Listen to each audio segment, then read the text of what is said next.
Good morning प्यारे बच्चों। मैं साइकोलॉजी बाय आर के सर के यूट्यूब चैनल पर मैं आज के बार में आपका हार्दिक स्वागत वंदन अभिनंदन करता हूं।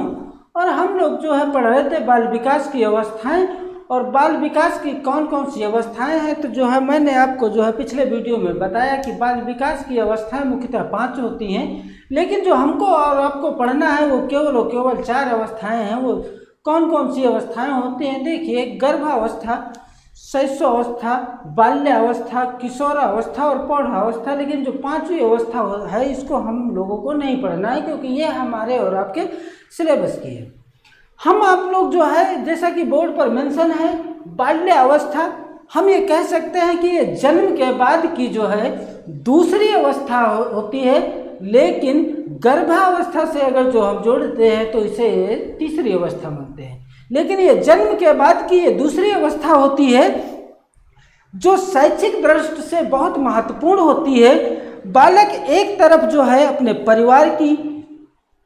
परिवार का सदस्य होता है, दूसरी तरफ वो जो है अपने विद्यालय का छात्र होता है, और तीसरी तरफ वो जो है समाज मतलब पास पड़ोस का जो है वो जो है विचरण करने वाला व्यक्ति होता है। इन तीनों से जो है बालक प्रभावित होता है। तो हम ये कह सकते हैं कि ये जो बाल्य अवस्था होती है ये जन्म के बाद की दूसरी अवस्था होती है। पहली अवस्था पूछा जाए तो पहली अवस्था जो है शैशवावस्था होती है, जन्म के बाद की। मैंने आपको जो है 2 अवस्थाएं पढ़ा चुके हैं, गर्भावस्था पढ़ा चुका और जो है शैशवावस्था पढ़ा चुका हूँ। अगर जो आप हमारा वीडियो पिछला नहीं देखे हैं तो एक बार जा कर के हमारे चैनल पर आप पिछले वीडियो देख लें, तो जो है आपको ये सारी चीज़ें बेहतर समझ में आएंगी। हमको और आपको इसमें केवल क्या पढ़ना है?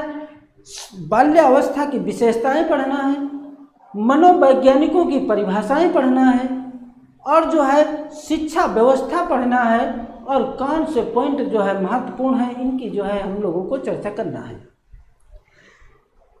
हम लोग जो है इधर उधर की बात ना करके सीधा अपने टॉपिक पर आते हैं, और टॉपिक से जो है हम जो है इसकी विशेषताओं की जो है बात करते हैं। तो बाल्यावस्था की विशेषताएं,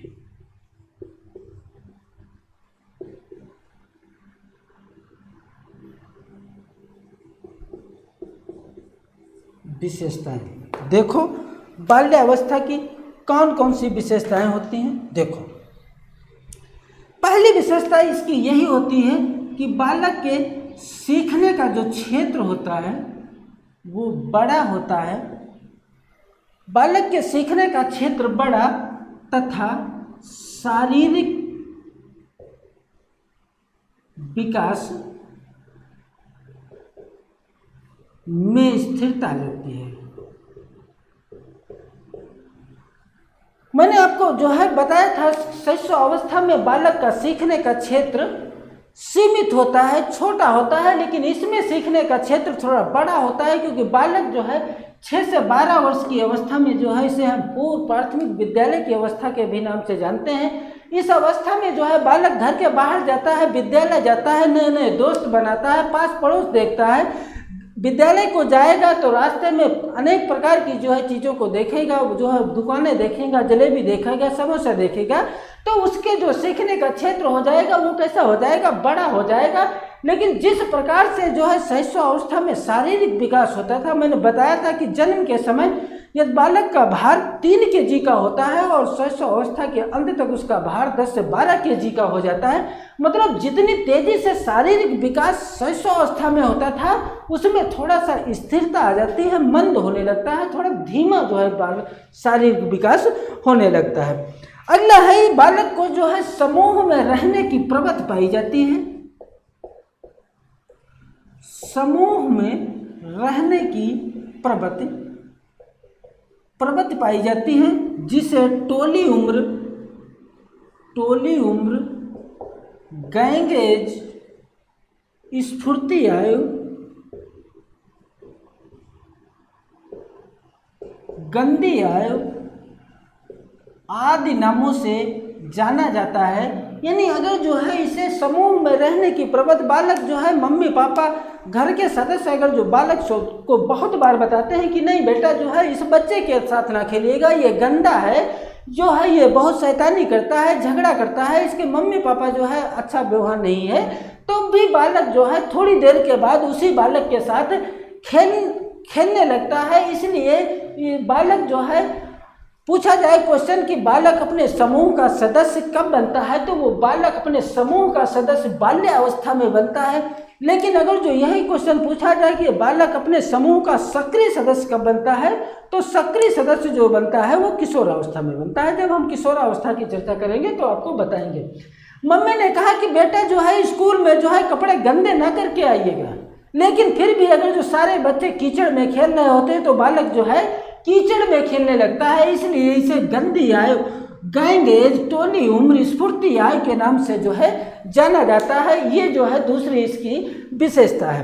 अगली विशेषता यह है कि नैतिकता का विकास होने लगता है। बालक में नैतिकता का विकास होने लगता है।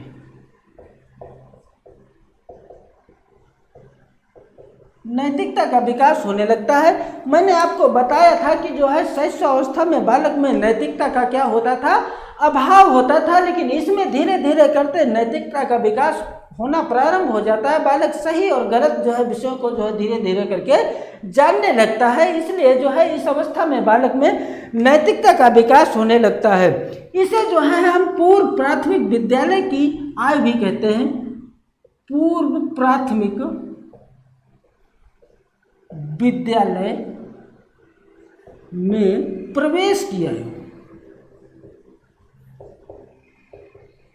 प्रवेश की आयु के नाम से भी जानते हैं। इसकी ये अगली विशेषता है, समकक्षी अनुमोदन की प्रवृत्ति पाई जाती है। इस अवस्था में समकक्षी अनुमोदन की प्रवृत्ति,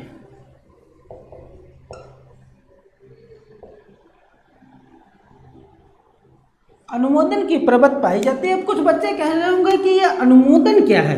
अनुमोदन का मतलब होता है बेटा साथ साथ चलना, यानी जब दो बालक अपने सहपाठी होते हैं तो जो है जिस रास्ते से पहला उसका मित्र जाएगा उसी रास्ते से वो जाएंगे, जहाँ पर पैर वो रखेंगे वहीं पर पैर वो रखेंगे। जो खिलौना उनका साथी खेल रहा है वही खिलौना जो है उनको जो है खेलना है। इसलिए समकक्षी अनुमोदन का मतलब साथ साथ एक साथ जो है जो उनका मित्र कार्य करता है वही कार्य जो है वो भी करते हैं। इसलिए समकक्षी अनुमोदन की प्रवृत्ति पाई जाती है। इस अवस्था में बालक में संग्रहण करने की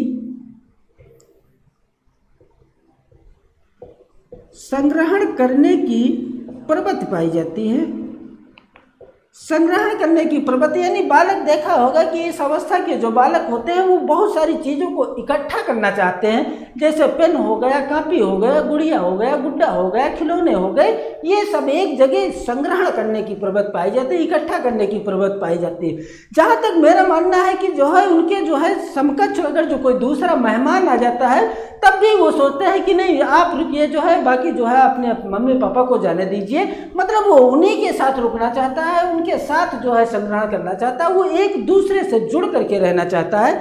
इसलिए इस अवस्था में संग्रहण करने की प्रवृत्ति पाई जाती है। अगली विशेषता है, इस अवस्था के जो बालक होते हैं उनमें रुचियों में परिवर्तन होता है। बहुत जल्दी बालक की रुचियों में परिवर्तन होता है। बालक एक दिन वही खेल खेलेगा, दूसरे दिन उसको वही अच्छा नहीं लगेगा। बालक एक दिन खाना वही खाएगा, दूसरे दिन उसे अच्छा नहीं लगेगा। इसलिए जो है बालक में रुचियों में परिवर्तन बहुत तीव्रता से होता है। अगला है प्रत्यक्षात्मक आधार पर ज्ञान।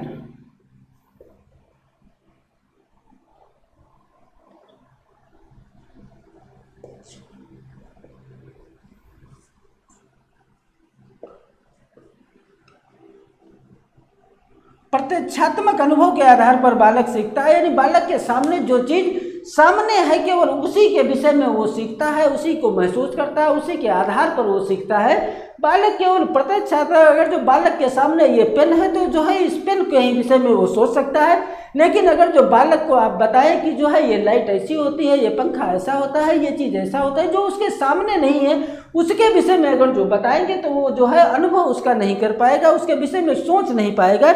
इसलिए बालक जो होता है वो प्रत्यक्षात्मक के आधार पर विचार करता है। ऐसे जो बाल्यावस्था के जो बालक होते हैं उन्हें वास्तविकता की जानकारी देना चाहिए। वास्तविकता की जानकारी, बालक को वास्तविकता की जानकारी देना चाहिए। अगर जो बालक पूछता है मम्मी से या पापा से कि पापा मम्मी रात में ये जो प्रकाश आता है ये कहाँ से आता है, तो जो है मम्मी पापा को जो है उसको प्रत्यक्ष मतलब वास्तविकता की जानकारी देना चाहिए। उसे ये नहीं बताना चाहिए नहीं बेटा ये जो है चंदा मामा है जो रात को आते हैं, ये जो है नहीं बालक को बताना चाहिए। जबकि बालक को वास्तविकता यानी सही जानकारी देना चाहिए।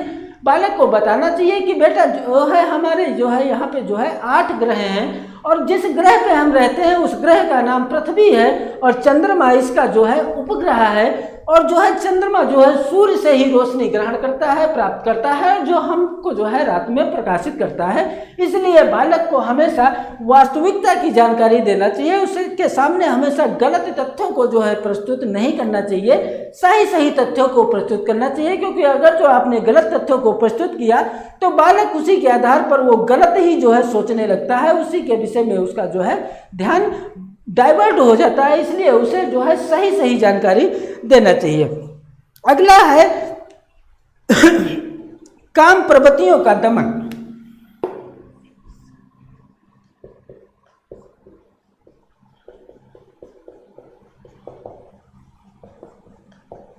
काम प्रवृत्तियों का दमन मैंने बताया था कि जो है एक मनोवैज्ञानिक सिगमंड फ्रायड है, इन्होंने 5 अवस्थाएं बताई थी और जो है मैंने बताया था कि जो है जो शैशव अवस्था में जो है इलेक्ट्रा भावना ग्रंथि और ओडिपस भावना ग्रंथियां जो विकसित हो जाती थी वो क्या हो जाती हैं, दमन हो जाती हैं, समाप्त हो जाती हैं। यानी शैशव अवस्था में लड़का जो है अपनी माता से प्रेम करने लगता है और लड़की अपने पिता से प्रेम करने लगती है, लेकिन उन ग्रंथियों का जो है दमन हो जाता है, नष्ट हो जाती हैं। इसलिए काम प्रवृत्तियों का दमन। अब बालक जो होता है वो अपने बालक दूसरे बालक के साथ खेलता है और बालिका जो होती है वो अपने जो है दूसरी बालिका के साथ खेलती है। अब इनमें जो है विषमलिंगी प्रेम नहीं होता है, ये समलिंगी होते हैं, जिसे हम समलिंगी अनुमोदन की प्रवृत्ति भी हम इसे कह सकते हैं। इतनी बात आप लोग समझ में आई होगी। आगे देखिए जो है इसमें हम ये कह सकते हैं कि बालक जो होता है वो अपने समूह का सदस्य होता है। बालक समूह का सदस्य होता है। मैंने आपको ऊपर बता चुका हूं कि जो है समूह का सदस्य होता है। मम्मी पापा ने कहा कि नहीं बेटा उस बालक के साथ ना खेलिएगा, लेकिन फिर भी वो उसी के साथ खेलता है, इसलिए समूह का सदस्य होता है। अगली विशेषता यह है कि बालक बहिर्मुखी होने लगता है। बहिर्मुखी होने लगता है। मैंने बताया था कि जो है शैशव अवस्था के जो बालक होते हैं वो पूर्णतः अंतर्मुखी होते थे, लेकिन जो है बाल्य अवस्था में बालक धीरे धीरे बहिर्मुखी होने लगता है, क्योंकि उसके सीखने का क्षेत्र क्या हो जाता है, थोड़ा बड़ा हो जाता है। इसलिए वो जो है धीरे धीरे बाहर से भी सीखने लगता है, बाहर की तरफ, समाज की तरफ उसका जो है लगाव बढ़ने लगता है। जिज्ञासा की तीव्रता पाई जाती है। जो बाल्य अवस्था के बालक होते हैं उनमें जिज्ञासा की तीव्रता पाई जाती है, यानी सीखने की जो है ये कार्य कैसे हुआ, इसको कैसे किया जाए, इस प्रकार की जिज्ञासा की तीव्रता पाई जाती है। विकास में स्थिरता का आने लगती है। बालक के विकास में स्थिरता आने लगती है, स्थिरता आने लगती है। इस प्रकार जो है विशेषताएं हैं। अगला है रचनात्मक कार्यों पर जो है बल दिया जाए। बालक को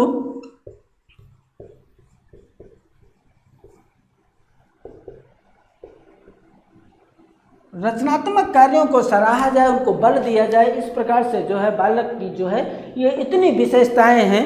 1-2 विशेषताएं और भी हैं, जैसे हम कहें कि जो है जिज्ञासा की तीव्रता भी होती है इसमें।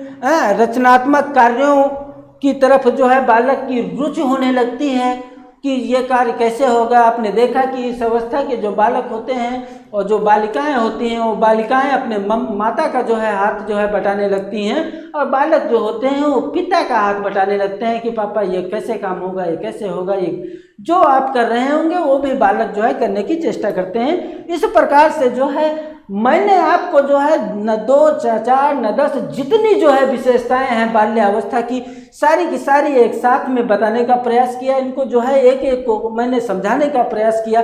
इसी के क्रम में जो है आप एक बार इसका स्क्रीनशॉट लीजिए और फिर जो है हम बाल्यावस्था की जो है जो मनोवैज्ञानिकों ने परिभाषाएं दी हैं उनको जो है हम भी एक बार चर्चा कर लेंगे, क्योंकि जो मनोवैज्ञानिकों ने परिभाषाएं दी हैं ये परिभाषाएं सीटेट के एग्जाम को छोड़ करके बाकी जितने भी टीचिंग एग्जाम होते हैं सब कहूँ से जो है परिभाषाएं पूछी जाती हैं। इसलिए आप इसका स्क्रीनशॉट लीजिए, फिर हम जो है रब करके जो है विशेष परिभाषाएं बताते हैं। देखिए,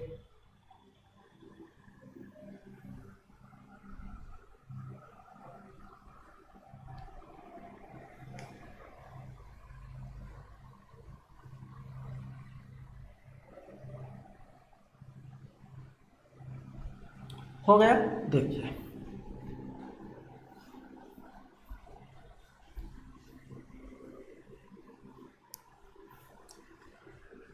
मेरे साथ आप जुड़े रहिए, लगे रहिए। मैं बिल्कुल एक एक पॉइंट का जो है यहाँ पे जो है अध्ययन करवाऊंगा, एक एक जो है आपके प्रश्नों का मैं जवाब दूंगा। बस केवल मेरे साथ आप जो है लगे रहिएगा।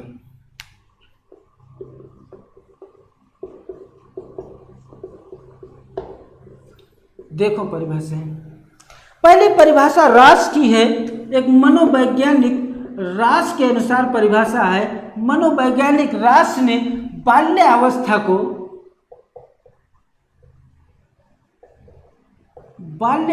को मिथ्या परिपक्वता का काल कहा है।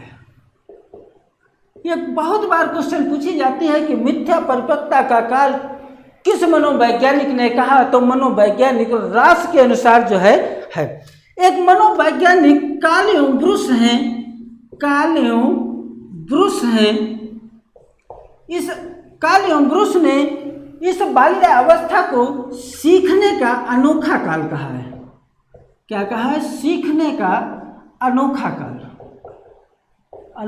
यानी इस अवस्था में बालक में बहुत ज़्यादा चेंजमेंट होते हैं, इसलिए अनोखा काल कहा है। वो किसने कहा? तो कार्ल ब्रूस ने कहा है।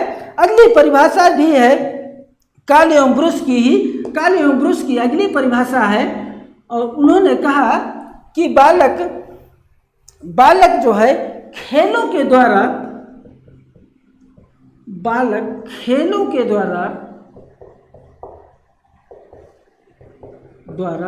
अपने भावी जीवन की तैयारी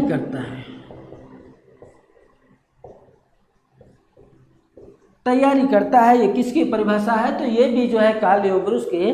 भावी जीवन का मतलब आने वाले समय की जो है बालक तैयारी करता है, ये किसकी परिभाषा है? तो ये जो है कार्ल ब्रूस की परिभाषा है। एक मनोवैज्ञानिक बर्ट हैं और इन्होंने जो है इस अवस्था के विषय में एक परिभाषा दी है और बताया कि ये अवस्था जो होती है बाल्यावस्था बिना काम के भ्रमण की प्रवृत्ति होती है। बिना काम के भ्रमण की प्रवृत्ति होती है। ये किसने कहा? तो मनोवैज्ञानिक बर्ट ने कहा। एक मनोवैज्ञानिक किलपैट्रिक हैं। आपने बहुत बार इसको पढ़ा होगा, समझा होगा, लेकिन फिर भी एक बार आप समझ लीजिए। किलपैट्रिक ने इसे जो है प्रतिद्वंदात्मक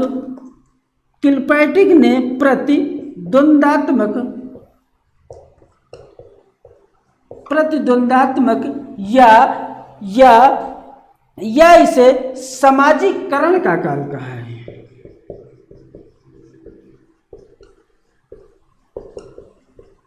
समाजीकरण का काल कहा है। किसने कहा है? तो किलपैट्रिक ने कहा है। इतनी जो है परिभाषाएं हैं, इसमें 5-6 उनकी जो है हमने चर्चा कर लिया। नेक्स्ट वीडियो में जो है हम बाल विकास में जो है इन अवस्थाओं में जो है बाल्यावस्था में जो है शिक्षा का प्रबंध पढ़ेंगे, किस प्रकार से बाल्यावस्था के जो बालक होने उनकी शिक्षा व्यवस्था कैसे किया जाए, क्योंकि आगे चल करके हमको और आपको जो है टीचिंग एग्जाम पास करके जो है एक टीचर बनना है, छोटे छोटे बालकों को ही पढ़ाना है। इसलिए शिक्षा व्यवस्था भी जो है हम लोगों के लिए बहुत महत्वपूर्ण है। और इसी पे महत्वपूर्ण कुछ और पॉइंट है, जैसे मैंने जो है शैशवावस्था में बताया था कि शैशवावस्था में हड्डियों की संख्या कितनी होती है, तो 270 होती है, जबकि बाल्यावस्था में हड्डियों की संख्या कितनी हो जाती है, तो 350 हो जाती हैं। इस प्रकार से जो है हम जब नेक्स्ट वीडियो बनाएंगे तो जो है चर्चा करेंगे। Thank you all of you.